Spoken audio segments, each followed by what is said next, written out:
Olá, queridos, paz do Senhor Jesus, tudo bom? Eu desejo que sim, em nome de Jesus. E se não tiver, lembre-se que fique bem em nome de Jesus. Obrigado a você pela companhia, pelo prazer dele ter aqui sempre compartilhando esses vídeos, compartilhando essa transmissão, ouvindo pela Rádio Libertadora, pela TV Assembleia de Deus, pelo Facebook. Muito obrigado a você que acompanha toda essa programação. Que essas palavras sejam palavras de Deus para o teu coração através das Escrituras. Me sinto muito honrado em tê-lo como ouvinte e como participante dessa programação.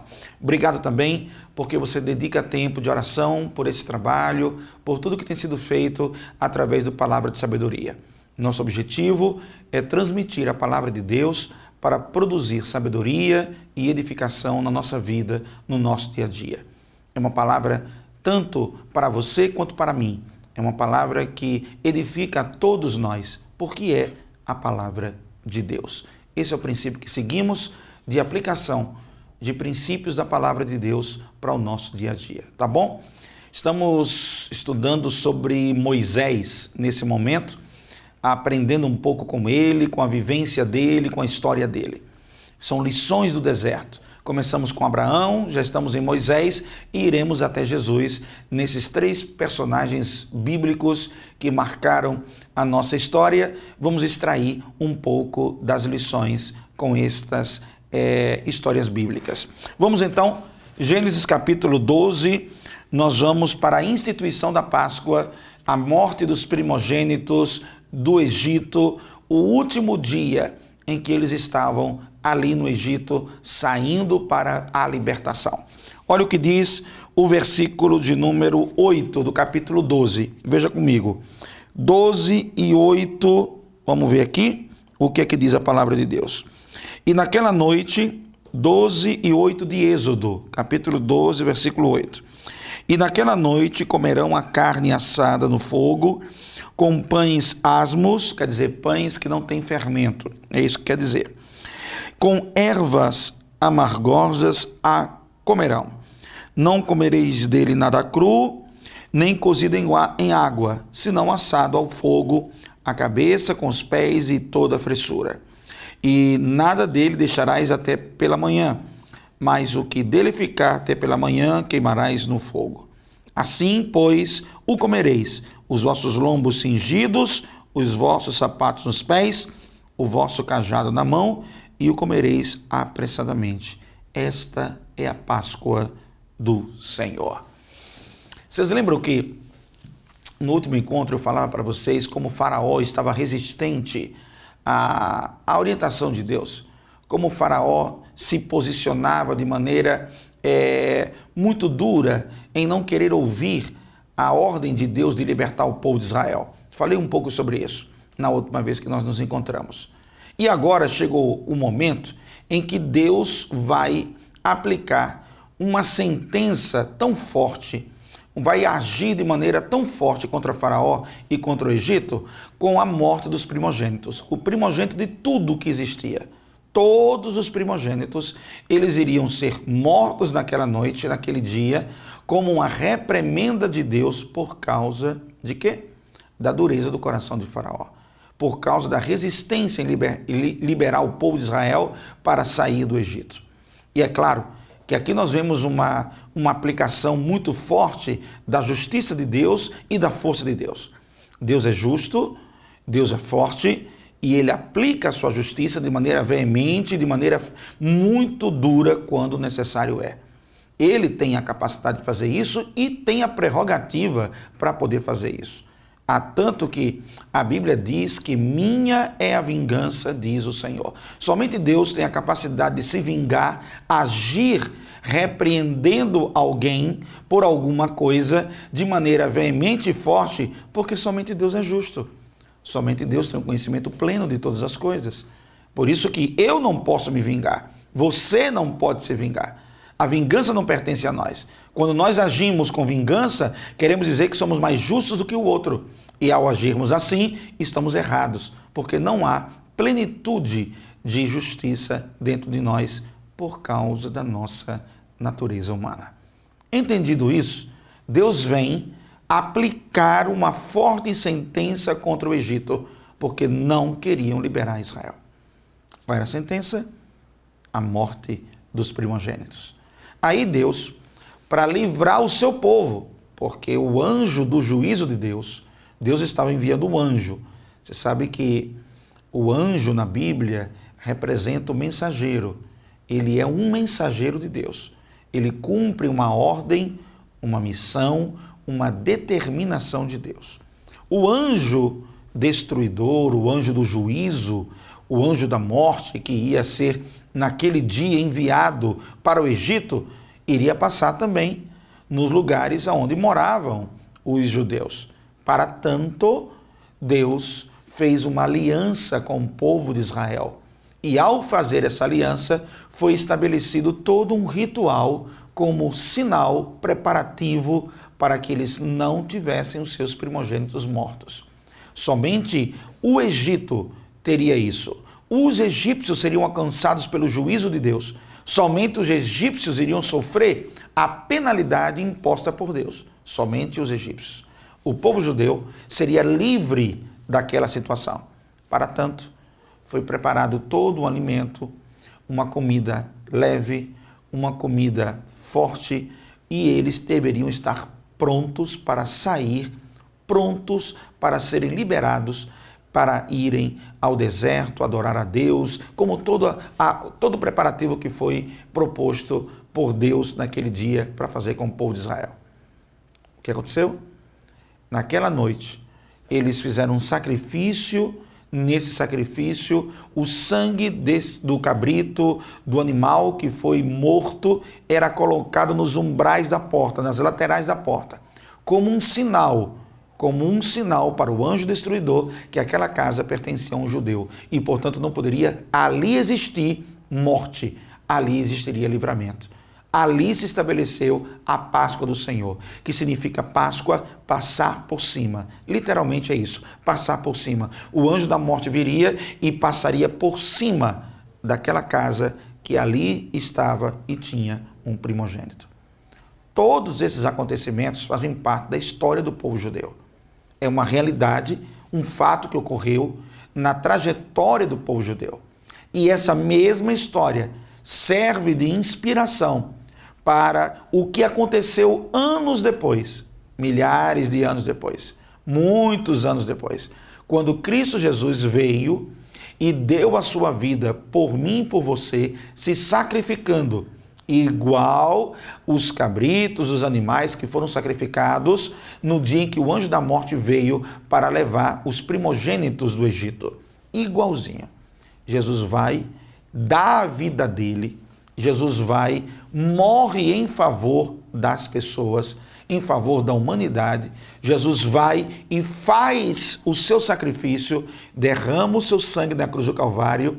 Por isso que a gente fala, o sangue de Cristo tem poder, porque o sangue de Cristo simboliza a vida de Cristo que foi dada por nós na cruz do Calvário, para nos livrar da condenação da morte gerada pelo pecado. Você viu que na história do povo judeu, o anjo da morte vinha e poderia matá-los. Não os matou. Por quê? Porque havia nos umbrais da porta o sangue espargido, o sangue colocado ali. Na mesma linha de pensamento. Os meus pecados me condenam. Os teus pecados te condenam. Mas quando os nossos pecados, eles passam pela purificação que é gerada, pelo ato purificador que a minha vida passa, gerado pela ação do Espírito Santo de Deus, através da obra vicária do sangue de Cristo que foi derramado na cruz do Calvário, então o pecado não tem mais poder para me condenar à morte. Os meus pecados são perdoados. O sangue de Cristo me lava de todo pecado. Assim, da mesma maneira, como para os judeus houve o livramento da morte naquele dia, para nós também houve o livramento da morte quando Cristo deu a vida por nós na cruz do Calvário e derramou seu sangue em favor de nós, dando, portanto, a sua vida no meu lugar e no teu lugar. E aí a morte passou a não ter autoridade para te condenar. A morte, que é fruto do pecado, não tem condições de te colocar numa vida em que você está distante de Deus. Por quê? O sangue de Jesus te purifica de todo pecado. Os teus pecados estão perdoados na hora que você aceita Jesus. Tem que aceitar Jesus. O ato de aceitar Jesus implica em crer nele e entregar a sua vida a ele. Na hora que você crer no Senhor, crer em Cristo, você acredita que Jesus fez o que fez na cruz do Calvário por você? Você crê no ato sacrificial de Cristo na cruz do Calvário? Você crê nisso? Se você crê, você está salvo. Porque acreditar no Filho de Deus, na obra que ele fez, implica dizer que você recebe o perdão dos seus pecados, porque o sangue de Cristo te purifica de todo pecado. Somente em Cristo há perdão de pecados. Boas obras não podem te perdoar. Ser gente fina não pode te perdoar. Ser uma pessoa honesta, correta, não pode te perdoar dos pecados. Pecados só são perdoados através do ato sacrificial de Cristo Jesus e pelo ato de você crer no que Jesus fez por você na cruz do Calvário. Jesus é a nossa Páscoa. Jesus é aquele que nos livra, permite que a morte que viria sobre nós passe por cima. Por isso que a gente diz, Jesus é a nossa Páscoa. E simboliza todo o sacrifício e amor que Cristo teve por nós na cruz do Calvário. O dia de hoje é para você lembrar, só quem salva é Jesus, só quem perdoa pecados é Jesus, só quem transforma a sua vida, ele traz uma nova vida, só quem faz essa nova condição de ordem espiritual na sua vida, na minha vida, é Jesus. Nenhum outro a salvação. Nenhuma outra pessoa tem autoridade para te salvar. Pode ter feito caridade, pode ser gente fina, gente boa, mas não pode te salvar. Só quem pode te salvar dessa condenação da morte que foi gerada pelo pecado lá no Jardim do Éden e vem como uma maldição sobre toda a raça humana.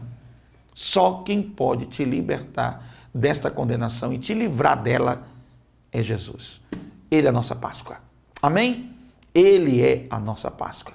Que o dia de hoje seja um dia para você abraçar a Cristo na sua vida.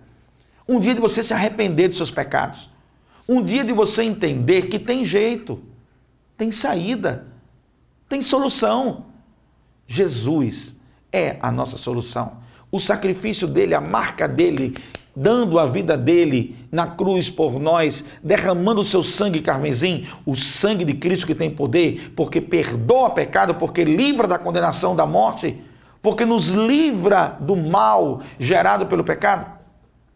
Ah, meu amigo, se você hoje entender isso, você vai ter uma nova perspectiva de vida. Você vai compreender que de verdade é possível ter uma nova vida, ter uma vida regenerada, transformada. E tudo começou pelo ato de crer e aceitar a Jesus como seu Salvador.